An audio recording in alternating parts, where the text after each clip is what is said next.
Hello बेटा, कैसे हो आप सब। आज का जो हमारा ये वीडियो बना रहे हैं वो है भाई फ्रेंड्स के ऊपर। यानी कि भाई जो हमारे दोस्त होते हैं बेटे, वो हमारे एक कहीं ना कहीं जो करैक्टर होता है हमारा, उसका एक पार्ट होता है। यानी कि जैसे हम हैं वैसे ही हमारे फ्रेंड्स होंगे, या यूँ कहें कि जैसे ही हमारे फ्रेंड्स हैं वैसे ही हम होंगे।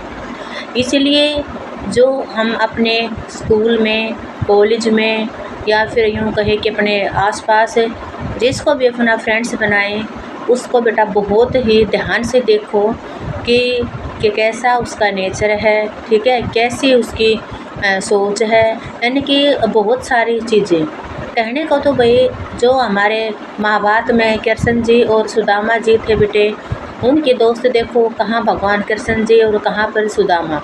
यानी कि मित्रता ये नहीं होती कि भाई अगर एक पैसे वाला है या एक गरीब है तो वो आपस में कभी फ्रेंड्स नहीं हो सकते।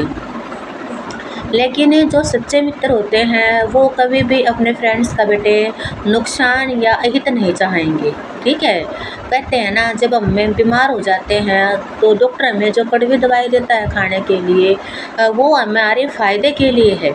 यानी कि मतलब क्या है, हमारा फ्रेंड्स ऐसा हो जो हमारे अंदर कमी है ना, उस कमी को भी बताए।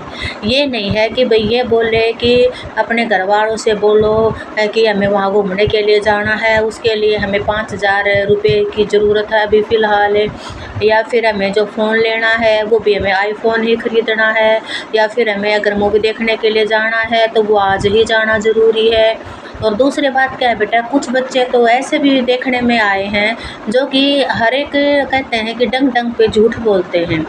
तो ये मानो आप अगर ऐसा कोई आपका फ्रेंड्स होगा या मित्र होगा तो फिर आप कैसे मतलब अपने आप ठीक रह सकते हो। माँ बाप, भाई बहन, जो अपना परिवार है बेटे, उसके बाद जो हमारा एक सच्चा मित्र या फ्रेंड्स होता है वो सबसे बड़ा हमारा हितैषी है, ठीक है ना। तो जो ग्रुप है या जो हमारा फ्रेंड सर्कल है, उसको भी बहुत ही सोच समझ कर आपको चुनना चाहिए। और वहाँ भी फिर आप अपने पेरेंट्स से अपने फ्रेंड्स को मिलवाओ, ठीक है ना। भाई उनको घर भी लेके आओ कि ये मेरे फ्रेंड्स हैं, ताकि पेरेंट्स को भी पता रहे कि भाई वो जहाँ पर आपका उठना बैठना है वो बच्चा सही है या नहीं, इस तरीके से। और बेटा दूसरी सबसे बड़ी बात यही है कि फ्रेंड्स को भी आप अगर कई बार क्या हो जाता है कि कोई शरीफ बच्चा है, कोई घर में ऐसी घटना घट के जिसके वजह से मिसगाइड हो गया है या कोई भी ऐसी सिचुएशन आ गई है, तो भाई एज ए फ्रेंड आपकी रिस्पॉन्सिबिलिटी बनती है कि आप उसको समझाओ, है ना, समझाओ ताकि वो सही ट्रैक पर आ सके। तो लास्ट में बेटा मैं यही कहना चाहूँगी कि कहीं पर भी आप, चाहे वो आपका स्कूल है, कॉलेज है, या आपका ऑफिस में आपके कलीग हैं, आप उनको एक अच्छे फ्रेंड्स को अपना एक दोस्त बनाओ। सिर्फ स्वार्थीपन के लिए नहीं कि भाई मुझे इसकी ज़रूरत है, इस पैसे की है या कोई और दूसरी नीड है जो कि हमारी कंप्लीट करेगा ना, वो फिर हमारा फ्रेंड्स नहीं होता। और तीसरी बात भाई ये है बेटा कि कभी भी जो एक सही हमारा फ्रेंड्स होगा वो हमारे पेरेंट्स की भी रिस्पेक्ट करेगा और अपने घर वालों को भी आपके बारे में हर एक बात को डिस्कस करेगा। क्योंकि अगर हमने कहीं पर भी देखो, बात हम कब छुपाते हैं, जब वो बात हमें खुद यूँ लगती है ना कि ये गलत बात है, और जब हमें वो बात हमारे माइंड में चीज़ आई है कि इसको हम नहीं बता सकते, तो बेटा ये मान के चलो कि वो बात वहीं पर गलत है, रोंग है। उस चीज़ को आप वहीं पर छोड़ दोगे तो बहुत ही ज़्यादा अच्छा रहेगा।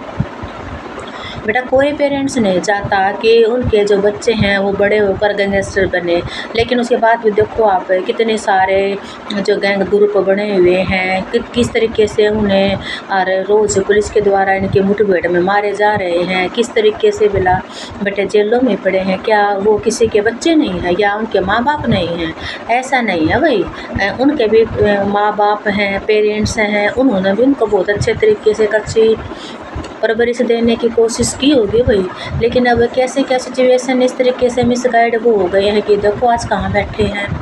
इसलिए मैं आप लोगों से बेटा सिर्फ यही कहना चाहती हूँ कि जो अपने फ्रेंड्स हैं वो भी बहुत सोच समझ कर आप बनाओ, ताकि जो आपकी लाइफ है वो एक अच्छे ट्रैक पर आगे जा सके और आप कामयाब हो सके। आज के लिए बेटा इतना ही। Thank you, have a nice day.